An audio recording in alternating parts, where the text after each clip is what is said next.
allo man la maam may ñëwaat léegi ci live parce que xam nga maam moom lu muy bañ mooy ko koy ne bàyyil donc gis naa fans Wally yi donc ils se plaignent comme quoi voilà maam li muy wax dafa bëri patati patata parce que ñoom ils vivent pour enrichir Wally man maa leen gën a bëgg Wally mais j'écoute sa musique mais je mets aucun rond dans la musique de Wally muy Wally muy Youssou Ndour muy keneen ku mu mënti nekk je mets aucun rond dans leur musique parce que seen musique moo servirul population sénégalaise si dara ça ne nous sert à rien du tout tey Aliou Sall sàcc na pétrole bi xaalisu pétrole bi ban musicien sénégalais moo jóg di défendre dëkk bi personne. Fallou rey nañ ko fi ban musicien sénégalais moo jóg di défendre waa Fallou personne ne défend le peuple. Par contre quand il s'agit d'exploiter le peuple de profiter de leur miette de sous pour s'enrichir ils sont toujours là yéen muy musiciens yëpp moo tax bi yeboo seen fans yi bi yeboo ñu merlement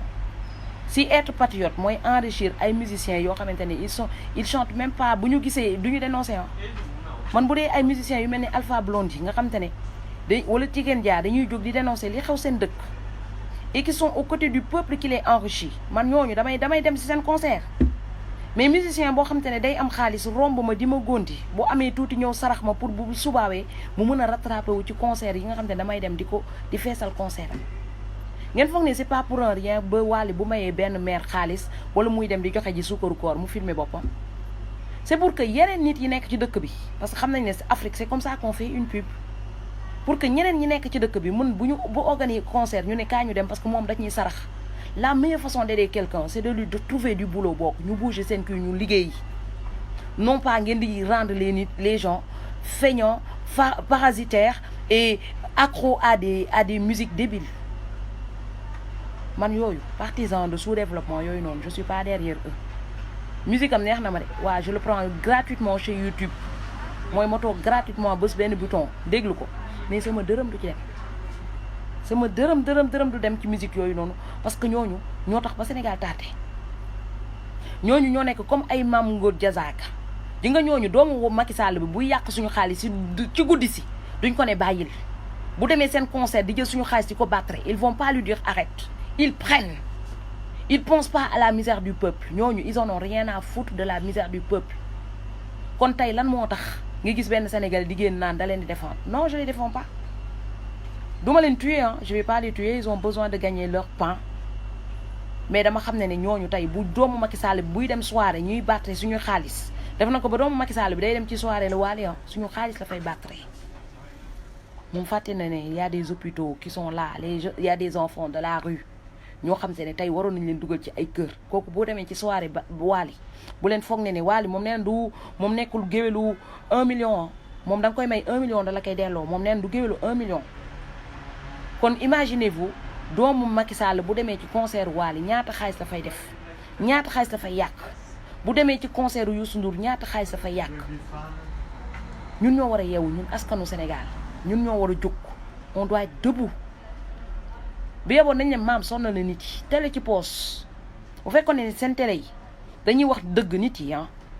ñun ñëpp dañuy tëj suñu télé ci poos mais fii ak télé yi duñu wax dëgg musiciens yi duñu wax dëgg ñoom ñëpp c'est des profitards, c'est des parasites qui vivent, qui utilisent le peuple pour s'enrichir, qui utilisent le peuple pour faire la pub. Tay dañuy def benn façon de publicité boo xamante ne vous ne vous rendez même pas compte que dañuy jaar ci seen maay nii pour mun a am seen mbokk yëpp benn nit la ñuy jox dépense ci famille bi pour que bu ñu amee concert seen mbokk yëpp ñu defal leen pub ñoo ñëpp ñëw ca concert ba benn nit la ñuy may xaalis faj ko pour que ña nekk ca famille bi yëpp topp seen ginnaaw parce que dañ naan bu ñu feebaree Khadija maa ngi nuyu bu baax a baax da nga leen di faj tey ñun ñoo war a jóg xam ne ñooñu ils nous utilisent commerce dafa am plusieurs méthodes de marketing tey marketing bi ñuy def Sénégal c'est très dégueulasse parce que dañuy jaax sa kaw profité ci kaw te tu te rends même pas compte Aliou Sall frère Macky Sall il profite de vous de A à Z ngeen foog ne lan moo tax Aliou Sall yëkkati 10 millions dem jox ko Balla Gaye parce que xam na ne Balla Gaye dañu formaté yenn waa banlieue yi pour que bu Balla Gaye organiser mbëree dañuy dem foofu ñu ne parce que nitu banlieue la dañ koy dem soutenir merci dañ koy dem soutenir moo tax Aliou Sall yëkkati 10 millions jox ko parce que xam na ne bu ko joxee 10 millions yooyu il va gagner des milliards derrière parce que bu ñuy sàcc wala muy sàcc budget Guédiawaye wala budget banlieue bi ah kenn du wax parce que jaar na ci nga xam te ne moom la ñu wax mooy seen idole boobu il en a rien à foutre parce que bañ koy may 10 millions yi gis na ne école bi nekk en face kër Aliou Sall mur baa ngi waaj a daanu moom xalaatu ko tabax moom 10 millions yooyu boppam la ko jël ak njabootam moo tax ñun dañu war a jóg taxaw man banlieue ça me fait mal banlieue laa jàngee raam sama kër maam Guédiawaye la nekk bu ñu nee banlieue ça me fait énormément mal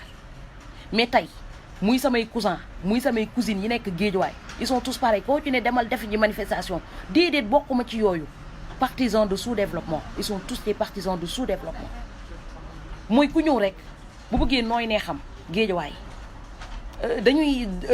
dañu jàng seen kanam jàng seen philosophie ba nga xamante ne Aliou Sall bu demoon Sacré-Cœur kenn du ko voté lu tax ñu taamu ci Guédiawaye parce que Guédiawaye boo joxee 10 millions mbër ba waa dëkk bi yëpp dañu lay voté ils prennent les gens comme des cons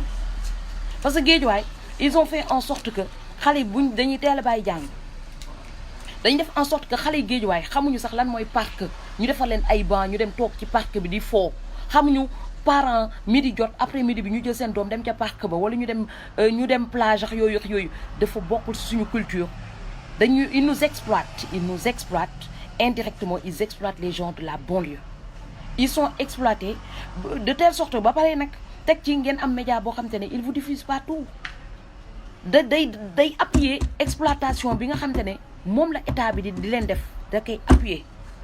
moo tax tey boo gisee manifestation doo gis waa Guédiawaye ñuy dem pourtant marché bu bees rek dem fa nduggi togg ko rek mun nga ci feebar parce que bu tawee marché bi day mbënd bu tawee xool leen état wu marché bi regardez comment vous vivez le marché école privée catholique ba fa nekk sax xool leen nu ñu leen ko tabaxalee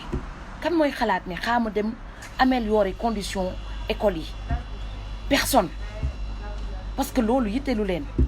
kan mooy xalaat xaama dem améliorer conditions hôpitaux yi yitteelu leen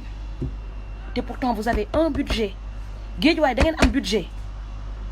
mais si vous imposez pas à l'État d'utiliser le budget comme il faut il va jamais le faire tey boo leen jógulee xeex seen xale yi seen doom yi ñëw demain après demain année yi di ñëw école yu bon la ñuy jàngee école yi dañuy gën a délabré mooy école bi mur bi mu ngi waaj a daanu d'ici quelques années dina daanu ci benn xale dina ko rey ñu commencé di jooy ne c'est la faute de l'État mais nous aussi on est fautif parce que ñi nga xam te ne bi ñu waree jóg xeex jóguñu xeex vous êtes fautif ñi war a jóg xeex imposer pour état bi def liggéeyam ñu toog croiser les bras bu subaa bépp xale bu gaañu ci wetu école bi nekk ci en face kër Aliou Sall bi il est responsable man je dirais pas que nous on est responsable du ma ne Khadija elle est responsable parce qu'elle fait ce qu'elle peut mais ñeneen ñi nga xam te ne matin midi soir chaque jour ñu ngi wax ak ñoom ñu toog seen kër bu manifestation amee duñu génn lu ñu war a def duñu génn impliqué wuñu dans la politique de leur pays impliqué wuñu ci développement seen dëkk ñooñu la ñuy waxal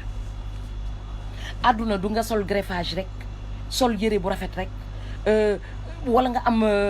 am benn ceeb boo lekk midi rek tu penses que la vie s'arrête là non la vie ne s'arrête pas là balaa ngeen di xam ne àdduna dañ ko war a fight ngeen feebar nekk ci diggante du ndax ndee ba nit yi di leen cotiser foofu di ngeen xam ne àdduna il faut se battre tey ñëpp ñu ngi naan politique dafa dégueulasse mais politique dafa dégueulasse laissez des politiciens dégueulasses gérer votre politique c'est abandonner votre avenir entre la main des malfaiteurs tey boo jëlee sa avenir dénk ko sàcc yaa tooñ sa bopp mais boo jógee xeex nga ne sama avenir dootuma ko dénkati sàcc dama koy dénk ki nga xam te ne tey jii bu fi tolloo dina ma defaral dina ma gëstu dina defar dëkk bi y a plein de choses qu'il faut faire tey Guédiawaye kan moo lay wax est-ce que am na conseil municipal boo xam te ne waa dëkk bi yëpp dañuy ñëw toog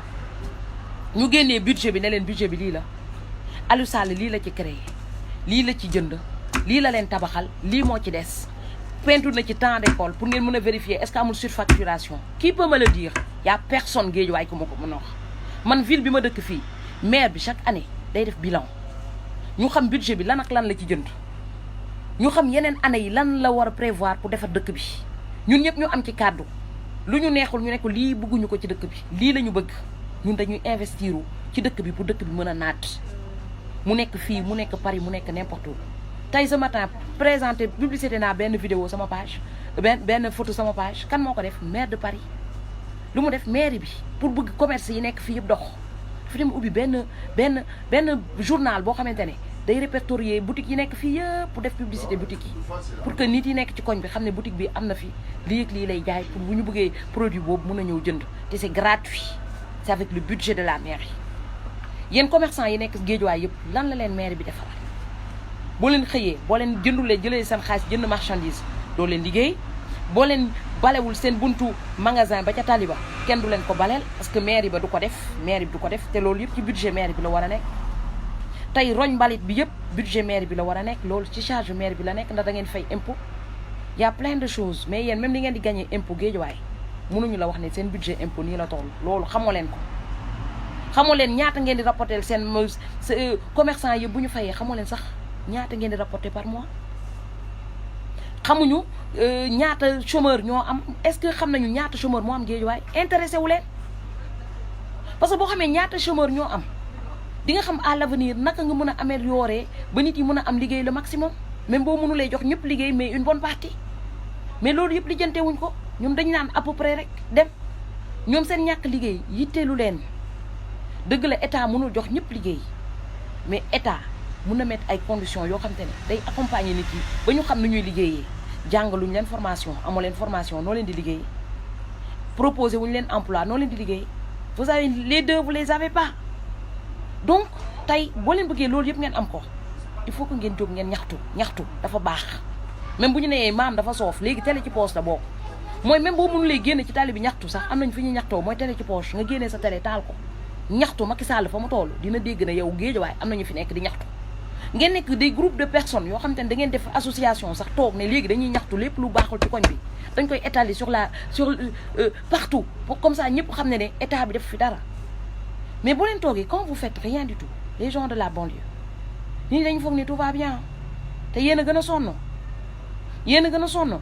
donc tey il faut que ngeen jóg tey normalement balaa waa Sacré-Cœur di génn balaa waa Dakar Plateau di génn waa banlieue ñoo waroon nekk ci kanam ñoom ñoo waroon jiite seen yaay ak seen papa yi kër yi kenn war fa woon des parce que yéen vous êtes des oubliés de la société yéen on vous utilise que quand ils veulent et après ils vous jettent période élection ñoom ñëpp da nga leen di xam bu élection yi passé xamatuñ leen moo tax lii yéen a war a nekk ci kanam vous devez être devant ku nekk jël doomam tantam nijaayam maamam ñëpp ñu nekk ci kanam comme ça Macky Sall xam ne dëkk bi ils sont conscients il faut leur montrer qu'on est conscient que ni situation bi c'est pas normal que ni amul di jox ay rakam ay fonction c'est pas normal loolu da ngeen ko war a kaas premièrement rek jël rakku Macky Sall rek nommé ko maire rek loolu c'est un problème man moom personnellement j'ai un problème avec ça parce que boo gisee pays développé yëpp pour bañ mêler la vie familiale avec la politique ils vont pas mettre leur frère comme maire Aliou Sall bu amoon éthique am morale mun na wuti ji feneen ñu xam fa mu mënee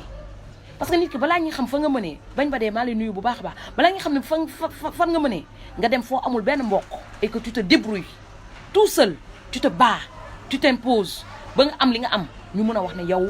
au moins yow mënal nga sa bopp mais koo xam te ne à presque 50 ans ou plus day namp ba léegi ci ginnaaw Macky Sall lay nekk fu Macky Sall nekk fa lay amee liggéey daal tuuti Macky Sall daal bu Macky Sall nekkuloon président moom du doon dara quoi et il est là parce que son frère est président ben le gars moom mënul débrouiller quoi moo tax bu naan jaay mbuus rek la mënoon balaa Macky Sall doon président jaay mbuus loolu rek la mës a defal boppam qu'est-ce qu'il a créé le gars qu'est-ce qu'il a créé à part sàcc suñu xaalis jënd lan la créé rien du tout rien la preuve en est que nee na moom bu jógee bu bàyyee li muy def nii lan lay def mooy à part nous voler il sait pas faire autre chose moom dal ko wax carrément à part vous voler je sais pas faire autre chose léegi ki taxaw ne leen boo leen ma fi génnee lan laay def man maam sax sama boutique bi bu tëjee sax xam naa ne war naa mën a dem letti ji war naa mën a dem fobeere ji y a autre chose à faire y a plein de choses à faire dans la vie mais moom nee na moom bu fi jógee lan lay def donc Aliou Sall comme tu sais rien faire dans la vie déjà de un boo bëggee peser sa bopp da ngay ñëw ci dëkk tubaab yi wala nga dem ci dëkk yow wala nga dem ci yeneen dëkk yi wala yow sax nga jël sa yëfu bopp boo xam te ne yaa ko moomal ak sa alalu bopp nga ubbi ci créer ci loo xam te ne kenn créé wu ko Sénégal ñu xam ne yow mënal nga dara sa bopp mais yow bul profiter wu des privilèges de ton frère pour exploiter sa dëkk pour mën a profiter tey privilège boobu noonu les profito ba pare ñun ñu yombal ko ko on lui a trop facilité la chose sama gars yi dara warta yomb Macky Sall il faut que mu xam ne ci génération bii lay teeralee il faut que yenn politiciens manipulateurs yi ñu xam ne ci génération bii la ñuy teeralee mooy fii on décide chacun décide pour soi mooy bu ñuy génn di manifester nekkatuñu tutu benn parti politique wala benn politicien bu ñuy ne jóg leen manifester mooy ñun ñoo xool ba xam ne seen doxalin doyuñu comme les gilets jaunes ñu génn ci mbedd bi ñaxtu loolu Mame Gor Diazaka il faut que tu le mets dans ta tête que ni ñi génn du Sonko moo leen génnee du réew mi moo leen génnee du qui que ça soit dañu génn parce que dañu xam ne li nekk ci dëkk bi c'est pas normal du tout et que chaque citoyen qui sort est responsable de ses actes non pas bëgg a jël yëpp def ko ci doowu politiciens yi ne politiciens yi ñoo bëgg a taal dëkk bi kenn taalu dëkk bi yéen a bëgg a taal dëkk bi parce que dans un pays normal du ñu jël famille président bi yëpp jox leen liggéey léegi doomu jàmbur yi ñu ne leen toog leen fële dans un pays normal am na yoo xamante ne nopp du dugg ci nopp mais comme ñun suñu pays dara normalu même ñu jël suñu carte d'identité jox ko ay Maliens ça ne nous dérange pas bonjour non vous allez dans le taxiphone là ils en font rien n'est normal rien du tout tey nag bu ñu bëggee mu normal ñaxtu da ngeen mel ni comme maam bi boo ñu ne leen dangaa bëri wax da ngay def di da ngay ñaxtu maam de xam nga fan la nit yi toroxay mooy ba mu amee télé ci poche saa bu ko neexee la koy taal bu amee li muy wax ko si ça dérange certains ñu génn zappé parce que télé ci poche dañ la naan bu fekkee ne le 2S di wone neexu la nga dem ci RTS bu la RTS neexulee nga dem TFM fii loolu moo fi am mooy saa bu ma neexee laay taal télé ci poche voilà et le combat continue et que tey maa ngi woo waa Guédiawaye yëpp ñu génn bonjour maa ngi woo waa Guédiawaye yëpp ñu génn maa ngi woo waa banlieue yëpp ñu génn tout le monde bu kenn des vendredi prochain ñi nekk ci diaspora bi tamit ñi nekk France je vous appelle même ñi nekk province bu ñu mënee paas ñëw sax dañu war a génn ba Macky Sall fu mu toog day vibrer boobu fit bi di naan pëf ba bu teyetee bic xam nee na on m'a demandé de signer en tant que président de la République ba bu teyetee bic dina xam ne moom moo nekk responsable dëkk bi que ne ça n'existe pas je signe je prends ma responsabilité on m'a demandé nekkul wax ndaxte bu ñuy dem bay fal moom la ñu faluñu boobu noonu comme moom la ñu fal moom moo ñu amal justificatif bu wax ñu explication bu wax ñu lan lay def ak lan la dul def loolu bu ñu ko bëggee ñaxtu rek ñaxtu télé ci poste ku mu nakari mu bañatee jël abonnement téléphone mu bañatee seetaan mu désactiver Facebook wala mu bloqué maam tu peux n'hésitez pas man nee naa bu fekkee ne télé ci poste bii da laa déranger chaque matin midi soir bu maam taalee télé da laa déranger tu zappes ou tu bloques yàlla dafa yombalal affaire bi opposition bi nag ñi nga xam te ne ànduñu ak peuple bi naa demuñu front ñi demul front xam nañ seen bopp ñi demul front ñooñu sax ñi demul front sax séntu woon nañu ne ils sont pas avec le peuple ñi demul front bu ñu yaakaar ne man di personnellement je suis responsable de ma carte góor gu ma gisul front fu muy waxee sax damay zappé je zappe tey lépp ci front bi la parce que Aliou Sall li mu nekkee du dëgg te du yoon Macky Sall li mu nekkee du dëgg te du yoon Franck Timis dañ ko war a lijjante pétrole bi dañ ko war a lijjante transparence il nous le doit parce que moom moo dem foofu ñuy waxee waxu pétrole mu ne moom il sera transparent avec les ressources kon on a le droit de savoir tey li ma wax ne yëpp ay dossiers d'état la lu tax ñu publier ko contrat yooyu noonu loolu dañ ko war a xam parce que moom ba muy dem foofu di signer tubaab bi dafa ne woon ne moom il sera transparent et que lépp lu xew ci pétrole bi daf ñu koy wax kon moom même lui il se contredit tey nag comme respecté wul engagement envers le peuple comme il est hors la loi parce que tey il est hors la loi parce que lim ñu waroon xamloo yëpp xamaluñu ko il est hors la loi xamaluñu ko lu tax parce que sàcc la Macky Sall sàcc la Aliou Sall sàcc la Marème Faye Sall sàcc la seen askan yëpp sàcc la ñu APR ñu ci gore ñi ci bëriwul pour bañ a tooñ sax ñi ci dul sàcc bëriwul parce que même Farba Ngom sax nee na moom sàcc la moom nee na moom il est corrompu donc loolu yëpp ma gis c'est tout un ensemble boo xamante ne tey on a 1001 raisons ñu génne fi état bii cet état mafieux là on a 1001 raisons loo xamante ne maam sosu ko dem nañ ba ñoom ñooy feeñal seen bopp parce que monsieur Kassé nee na Aliou Sall touché na 250 000 euros 250 000 euros sax nee naa du dara par rapport ak xaalisu pétrole mais le fait qu'il ait touché en pot de vin loolu moo nekk problème bi kon léegi loolu noonu Macky Sall il doit expliquer il doit parler parce que porte-parole am bu ko waxee rek c'est parce que am na fu mu ko teg en plus ministre conseiller en même temps kooku bu ko Macky Sall demee ba romb ñëpp Sénégal dem fal ko nekk moom mooy nekk ministre conseiller c'est qu'il est compétent te du fenkat mooy lu mu génnee ci gémmiñam dëgg la kon tey bu newee ne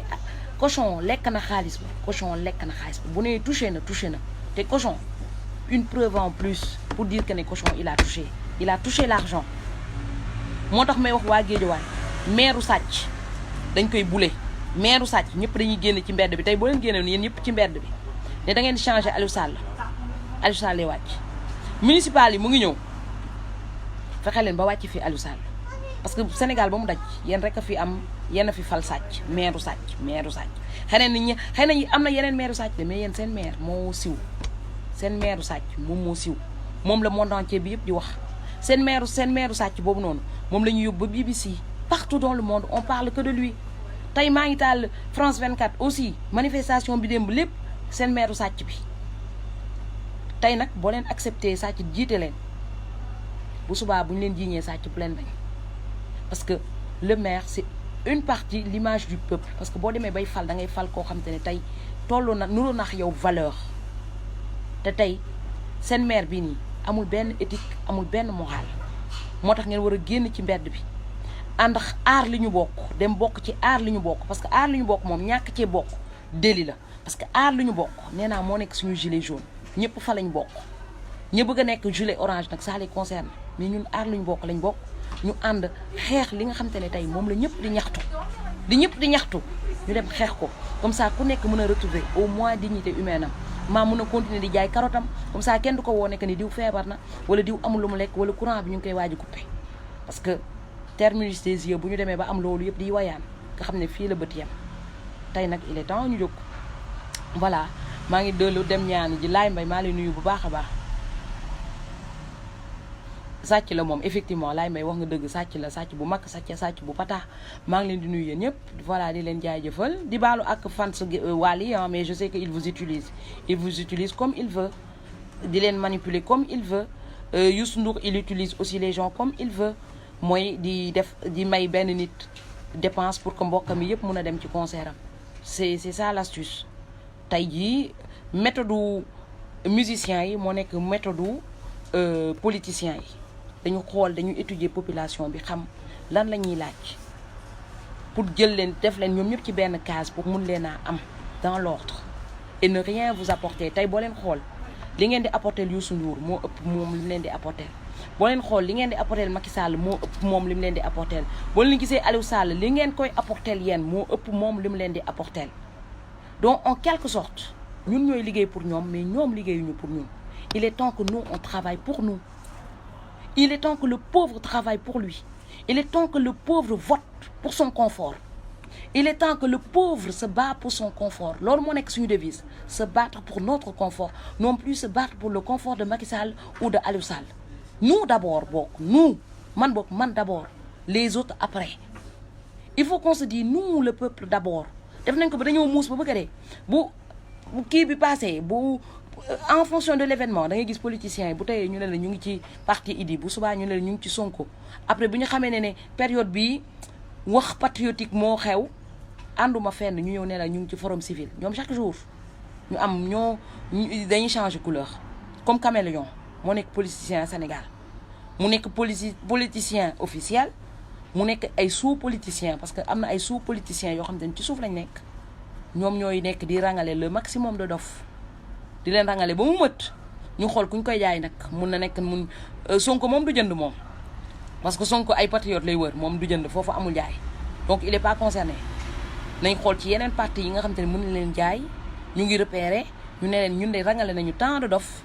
tant de nit tant de jaaykatu carotte tant de jaaykatu jën yoo xam te ne tey ji wóor nañu ne élection yi bu ñëw nañ la voter wala foo toll nañ la yuuxu pour wane ne yow am nga ay nit loolu moo nekk politicien wu yenn politicien wu Sénégal une bonne partie da ngay gis koo xamante ne sax jàngul école de mais day jékki-jékki rek jël boppam def jox boppam métier fonction ñu nekk lan politicien Sénégal da ngay gis ñu ne la lan mooy sa fonction ñu ne mu ne la politicien la loolu fonction la fa mooy mun nga wax soxla ngay mën bind mbay peex sax moom jox na boppam fonction moom tamit politicien la mbay peex bu ñu demee nag ba Farba Ngom moom tamit nee na politicien la c'est qu'on a un sérieux problème te politique bi man dama gis ne si dëkk tubaab bi da nga koy jàng boobu man xam naa ne jànguma politique def naa relation internationale point barre def ma politique noonu mais gis naa ne fii dañuy jàng sax politique mais ñun dañuy gisee ku jóg rek politicien la rangale ñeenti dof ñeenti dof ne ñii ñoo may voté ñoo topp sama ginnaaw am naa mbooloo ku ci am 50 personnes ne am na nga mbooloo tey suba maam moo fi ñëw taxaw ne am naa 60 personnes yu may 60 vues rek am naa mbooloo dem non gars yi dañu bëgg lu neex non gars yi dañu bëgg lu neex rangale ñetti dof ne ñu genre maam yi ñu topp sa ginnaaw naan Macky dégage nga dem xool soit Idi soit keneen ak keneen nga ne non am naa ñu ma rangale ay ñetti dof yooyu noonu xam nga am naa mbooloo léegi kooku yëkkati xaalis jox leen ñu jaay ko mbooloo bi te yow tu n'es même pas sûr que mbooloo boobu noonu yow avisé woo leen sax ne yow nañu votel diw am na ñoo xam te ne am na koo xam te ne na xam lan la amee mbooloo soble nee na ay koriteex tabaski day dem di may ji ay soble si yenn village yi moo tax village yooyu noonu bu élection ñëwee ñoom ñëpp ku ñu ko ne votel kooku lay votel wala nga dem ci benn village ñu ne la benn xale feebaroon na fa nga yëkkati faj ko rek waa village ba yëpp yow la ñuy voter parce que fajoon nga fa benn xale ñu ne baax nga parce que même mettre ñu suñu idée que ne ñun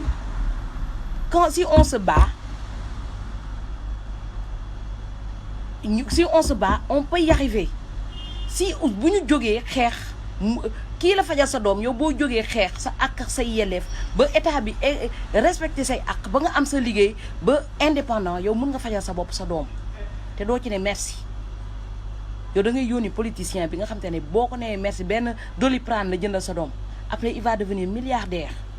tey ana ñu fi doon yuuxu yëpp am nañu mbooloo tey ñoom ñoo transhumé ñoom ñoo am parti politique moo tax j'appelle tous les gens les patriotes à sortir parce que il faut qu'on prenne en charge problème bi am Sénégal il faut que ñun en tant que citoyen en tant que patriote ñi nga xam te ne mosuñu dugg ci politique il faut qu'on rassure les Sénégalais que ni ñu gëm seen carte gëm seen vote imposer seen vote état bi jóg ne xanaat ne léegi personne ne décide léegi kenn rangaleetul kenn defalatul kenn léegi point barre ñun dañuy xeex pour am état bu normal comme tout le monde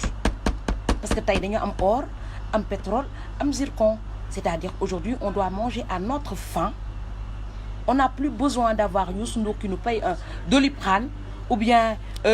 qui nous paye une maison pour que tout le village vote pour lui soxlaatuñu ko parce que li ne ci suuf si y en a énormément y en a beaucoup il faut qu'on se lève moo tax maa ngi woo patriotes yëpp partout où vous êtes